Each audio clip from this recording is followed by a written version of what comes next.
single target pick-off actually. Like when it comes down to the Divine Retribution, who is the one that we really need to look out for when it comes down to the burst damage? Well, I would say like Aurora. Aurora? Yeah. Right? I do think Does so. she really have that much damage? She actually does do quite a lot of damage. You'd think that she's only there to freeze people, but her skill 1 actually hits pretty hard. And then you have Lance and Roger who can follow up a little bit here. Like basically all of these heroes can actually follow up on one another. So as long as you have enough people around, you should be able to pick people off. And Kaja's a good pick because they have Grok. So you just pull him whenever he decides he wants to come over and scout. Fair. So, ladies and gentlemen, I'm just looking out for this final game. Team Liquid Philippines versus RSG Philippines. Which one of these two Filipino teams will be able to come up on top for this final series? Or rather, the final game. The rivalry continues, but only one will be able to stand atop the ashes at the end of Game 3. Will it be Team Liquid Philippines on the blue side, once again showing us the Tlph Lancelot, or will it be RSGPH who has surprised us here on the last day of the group stages? It looks like so far that the Hayabusa is actually falling behind in terms of clear. So that's something that, of course, Tlph can definitely work with, as, you know, Tlph once again on the Lancelot going to be steamrolling throughout the bushes as well as his own jungle. But again, I'm still worried about this mid trio. I think that RSGPH should be able to clear a lot quicker, but wait a second, it looks like the Aurora and the Kaja has been able to clear a lot quicker, hence the rotations coming through. Yeah, I think they've been assisting a little bit in the jungle, and we can actually see Carl already on the opposite side having a clear EXP advantage against Erad, just going directly for the scaling to try and outpace the enemy jungler. And if we take a look back into the emblems, we do see that Benecutie has opted to go for Warcry. So it's a little bit more of aggression on his part as compared to the previous game that we saw when he was on. So with this Warcry, it does give him a little bit more of physical damage to work with against the Harith. But obviously, it's still something that we need to wait on for that power spike to hit. We could see as well, doing a good job here, JP. His job is just gonna be to stick to light. Kaja has picked up to make sure that Grok doesn't get to roam freely, because that's typically what this hero is picked up for. And now we are going to wait on that level 4 power spike, obviously, for Team Liquid to start going in for these crazy plays. So I don't know if they still want to contest this first turtle. We've seen Tlph just leave it open, don't want to give too much in favor of RSG Philippines, and that's exactly what they do. So RSG Philippines have picked up that first neutral objective, and that will propel them a little bit in terms of that goal. Probably a good idea, though, from the side of Team Liquid, because they do realize that RSG is going to be stronger at this stage of the game. They just have more damage overall, especially with something like a Zas controlling the turtle pit. So they're not going to risk it. They're going to make sure they have items first, even if it does mean giving up that first objective. And usually when we see that, we do see that Team Liquid is very quick for that follow-up. And when I mean follow-up, is a cross-map play. They usually look for that gold lane to give Benecutie a little bit of a better time.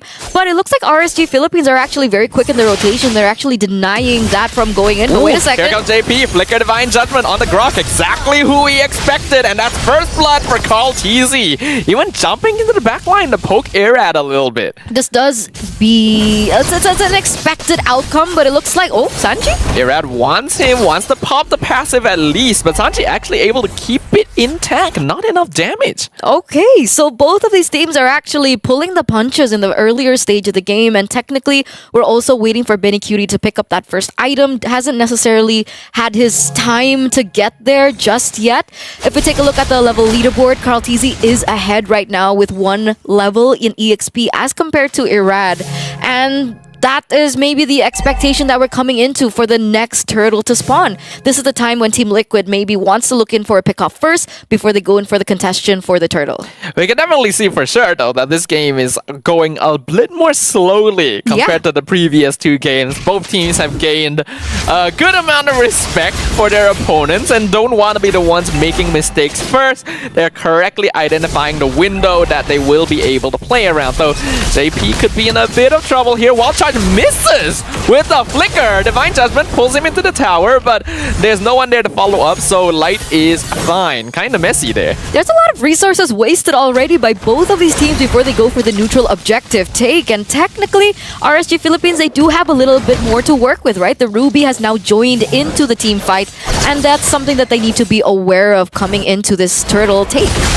Carl gonna come and arrive here. JP gonna get scouted out. I'm Offended pulls him back into the Ogi shadow kill. Oh, just barely gets that last hit. Aqua will kill off the Kaja. Tlph though able to secure the turtle. So Sanford now stuck behind the Guardian's barrier with the rest of RSG Philippines. Actually holding on to his Primal Wrath, waiting for a better opportunity as Irad jumps onto Sanji once again. Passive still available, so Irad wants to pop that, and he will be able to get it. Sanford maybe a bit far, pops the Primal Wrath, gets stunned and pulled at the same time though, so it does not matter. Aqua even getting a double kill onto Sanji. Dominator is sent under the tower. He's gonna get punished for this. The fight continues. Team Liquid just breaks through the ranks of RSG Philippines and returns the favor with a double for Benny Cutie. Look at that retaliation from Team Liquid, right? Initially it was a 3-0, but they were able to get 3 members from the side of RSG Philippines. Granted, with the amount of time that they had to contribute into that team fight, we see that Kusei is going to be able to get that turret in the top side, so that is a trade. But overall, Team Liquid, they're the ones holding on to the gold lead, as it looks like Tlph wanted to go and translate that and take away that purple buff. Yeah, looks like he wasn't successful though, as Irad was still able to get it for himself. Team Liquid gonna look for the opportunity to kind of regroup themselves here, because they have been able to find a little bit of advantage against RSG. So now, right, 6 minutes in, there are certain things that we need to keep an eye out for, right? Kusei already has the Starlium Scythe, so he is on his way for that second and third Autumn Pyro Spike that we know and love from the Harith. And technically, Benny QT, first item Windtalker. What do you think about that? First item Windtalker. If you go first item Windtalker on a Roger, it means you're planning to scale to late game. You're basically not looking to fight very much in the early stages, and you want to wait until you get like second, third item, then you'll really hit hard, and you'll actually be able to match in scaling compared to some other marksmen. So it could definitely pay off, especially since Liquid knows they're probably not going to be stronger early on. And that's what we're seeing, right? They're paying it very patiently right now. We do see setup though. Ooh, nice! Divine Judgment on the Ruby, pulls it into Frigid Frost. That's gonna be Nibor down for the count. Wild Charge already used, not able to really set anything up. Tlph on the turtle, Zaman force. Kusei chasing down JP. Irad steals the turtle away from Team Liquid, and now Oogie Shadow Kill is used. He gets the kill onto Sanford and Benny Cutie. Double kill for the Hayabusa. And now Tlph realizing I probably should not be here right now, and backing it off. That was a 4-0 trade for RSG Philippines. And technically, Irad, earlier on, he was a level below of Tlph. The fact that he was able to steal it was immense, but look at this 1v1. Irad doesn't have Ogi Shadow Kill yet, but he's got a good amount of damage. Nice Torn Rose and the Phantom Execution! Oh, that last hit! Almost! Irad just barely survives. Look at these two junglers. I mean, technically, Irad has lethal ignition, but wait a second. Tlph dodged the Wild Charge with Torn Rose, and now Light just dies under the tower. That's insane! What is going on between both of these junglers? They are showing off. They are feeling themselves. And it looks like in the mid lane, we do see a little bit of trades in damage, but not so much as to take someone down. But look how the pendulum has struck for both of these teams. And again, we have a second item down in for Benny QT. He has opted to go for Endless Battle, so the damage is ramping in, but Kusei, on the other hand, is going to be able to pick up that Feather of Heaven too, and he's got a tower in the bottom side too. Let's take a little bit of a replay into what happened earlier on. Man, that outplay though. Actually, such a good outplay, and Tlph even using the Torn Rose. I thought it might have been early, but it was just nice to avoid that. Though now I'm offended. Tlph again, Torn Rose gets him out of danger, but will it be enough to get away from Irad? The answer is no. Shutdown, killing spree for the Hayabusa, and RSG should be happy with that. And you know, up until this point, nobody's actually built in Sky Piercer, right? There's just been so many trades on the board that getting that item would have been a little bit too greedy, maybe, right? So they're going for something that's a little bit more sure. When it comes down to the Lancelot, I think earlier on we did see a Hunter Strike being built in, and the same item does come in for Irad, who's also picked up the Malefic Roar. Wait a second. Flicker Wild Charge from Light onto JP, forces the Flicker out from him as well to be able to get away, as now the Lord dropping down to 40%. Liquid in position, but can they steal it away? Nibor is CCing the backline, and Sanford actually steals it away from RSG. Light gonna pay the price in his presence. Ogi Shadow Kill comes out once again, but Team Liquid are still very healthy, so it's not gonna do anything. Will they actually chase him down? They do! They find him, the Earth Shatter, and Carl TZ with the shutdown and a taunt right in their face. Baby 40 though, with that Lord Steal, looks like some more drama's coming. Oh, Carl TZ is just going in for this, actually doing a lot of damage as well, but now he's really deep. Hopefully he has ways out of the... Oh, Kusei! He just walked into it, the Phantom Execution! Carl TZ is showing us how it's done! Oh man, Team Liquid coming back in the minute of 10, ladies and gentlemen, as RSG Philippines are slowly losing the ball that they were holding. That Lord is going to be marching down in the bottom side of the map as Carl TZ wants to double down on his damage. And he picks up that BOD. That is ridiculous! Carl!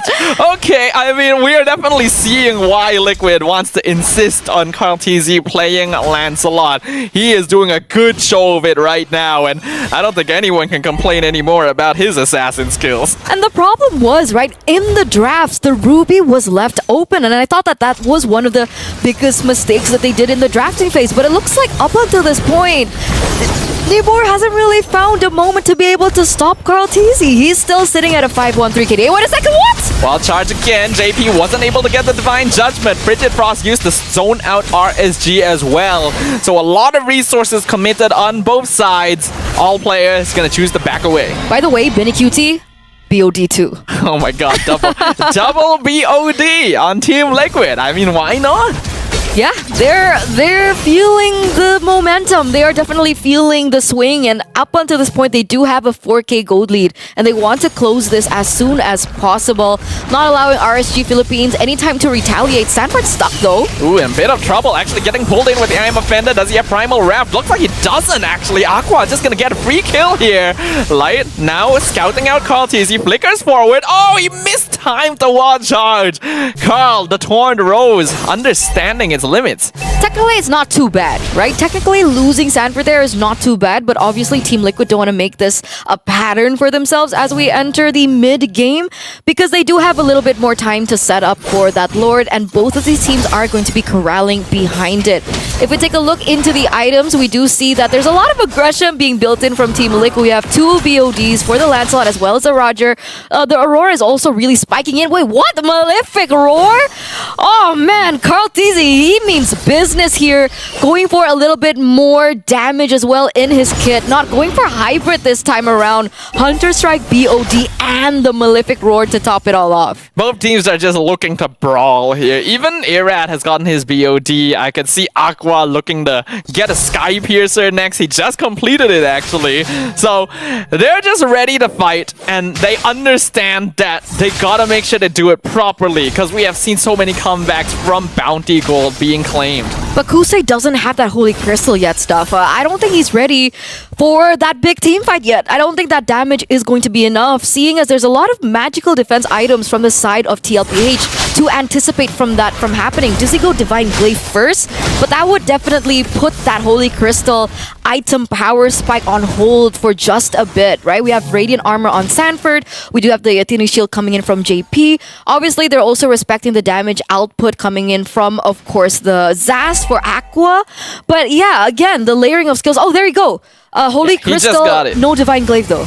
Yeah, we are gonna need to see that later, but Holy Crystal is a pretty important item for Harif at this stage of the game. You really need that magic power to just up your damage to a point where you can keep up with the defensive items that are being purchased here.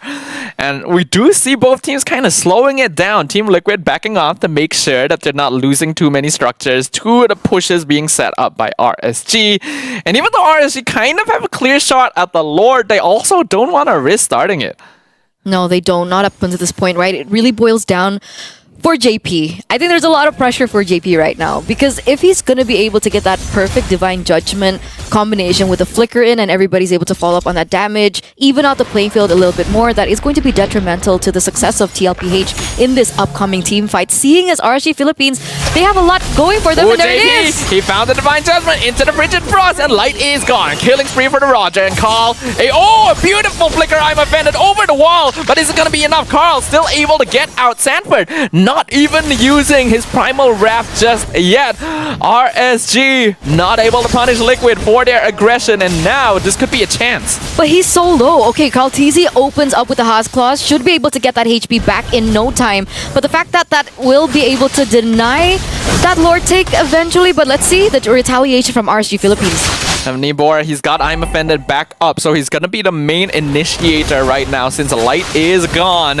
JP gonna be looking for him. Divine Judgment available. Actually, a good CC, but it's not enough. Divine Judgment still comes out. Aqua going to fall. We're gonna see Kusei being jumped on. The Lord secured by Carl TZ. Irad wants to get the kill onto Sanford, but he doesn't. Carl with a double kill. And 4 members down from RSG Philippines. Light all by his lonesome. Gonna try his best to defend against the minions, try and hold back the surging tides, but it is not gonna be enough. Team Liquid shows the world what they've got. They are the waves crashing upon the sands. RSG Philippines will be humbled once again as Team Liquid takes the series. Shows us the utter importance of the playmakers. We've got back and forth when it comes down to final team fight. It was either gonna be Light or JP that eventually find themselves the catch. And not only that, when it comes down to Ruby, Nibor played a very big part when he was hoping that he will be able to land a beautiful I'm Offended. It did manage to work very well, dropped Carl TZ down to lower than 50% HP, but unfortunately RSG Philippines just wouldn't want to engage fully with one man down. And Team Liquid Philippines took that opportunity right on to RSG Philippines, ended the game that way after securing a beautiful fight. Team Liquid Philippines having themselves a 2-1 victory on top of RSGPH definitely is gonna be the name of the game today. The lifeline for RSGPH, oh boy, definitely gonna be real difficult now that they only have got 7 points to their name. This might mean that RSGPH unfortunately does not make it to playoffs anymore. Ooh. That would be really unfortunate too, because it really does seem like their gameplay is picking back up again, doesn't it? Yeah, so I mean, GigFam ID now, 8 points. NIP Flash, 8 points because they won against GigFam. But on the other side, Homeboys, 3 points for that 2-0 victory. They are on 8 points as well. We've got a 3-way tie here in Group A. It would have been spicier if you're looking at a 4-way tie, but unfortunately RSGPH did not win that. But I digress. I do want to talk a little bit more about Team Liquid Philippines though. What exactly was that turning point for Team Liquid Philippines, or do you think that it has been granted to them since the start of the game? I think this game is one of those examples of a draft that just is a little bit more holistic overall and is what is able to allow a team to execute well. Because I don't really think RSG Philippines made a lot of mistakes this game. I do just think Liquid played a little better. I agree. I think the execution was a lot cleaner. We were doubting the Lancelot being picked up, but of course he gets that MVP, right? Yeah. Doubt this man and he will prove to you otherwise. For game number 1, the reason that it didn't work out was definitely the Kufra, right? And so when the Kufra was not being able to be utilized, they were able to ban it in the second phase. That's when the Lancelot had a lot more room to say. And I just want to say that there were so many moments that Carl TZ was thrown so many punches. Like, so many resources were wasted on Carl TZ, and yet he was still able to pull the trigger on the Retribution to get those neutral objective takes. So it's been insane. We could say that, or we can say that the aura of picking up Edith is stronger. That's true. That's true. So it is, that's right, that might be the name of the game here. How are you gonna win? Of course, we definitely still have to give Tlph the credit where credit's due, right? We gotta have to listen to Tlph. We gotta have to hear from the man himself. So let's take a look at upstairs and have a quick little interview with Tlph.